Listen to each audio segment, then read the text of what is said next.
Would you like to be healthier the simple, natural way? I'm Cindy, an Ayurvedic wellness coach and yoga teacher. We've been discussing the health benefits brought to us by yoga sister science known as Ayurveda, translated as life science.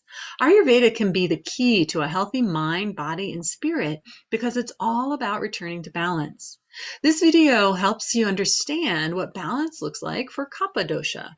If you're not sure what those words mean, you can check out my introductory video about Ayurveda or just continue listening and see if Kapha energy sounds like you. Kapha energy is from the earth and water elements. So its qualities are heavy, slow, cold, wet, slimy, dense, soft, static, and sticky. Kapha dosha types tend to have shorter bones and bigger bodies.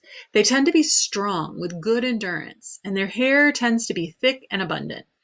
Their skin is cool to the touch and more pale in color, and their facial features tend to be larger. Their appetite and thirst are low but constant, and their immunity is really good, but they are prone to respiratory trouble or congestive disorders when they get out of balance. They're slower in general with their movements and their speech, but their voice is usually very pleasant with a nice tone. They are constant and loyal people, and they tend to be calm and content and very sentimental. They go to sleep quickly and they can sleep for a really long time. And when imbalanced, Kapha can suffer from greed and attachment and sometimes laziness that can trend towards depression.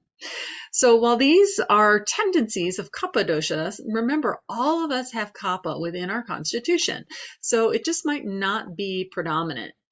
So when we get Kapha imbalanced in our minds, we tend to, again, be attached, greedy, possessive, unmotivated, kind of stuck. Remember, Kapha is sticky. So stuck, slow, foggy, dull, heavy, and kind of resistant to change. And then in the physical body, there tends to be excess mucus in the nose, in the lungs, in the head.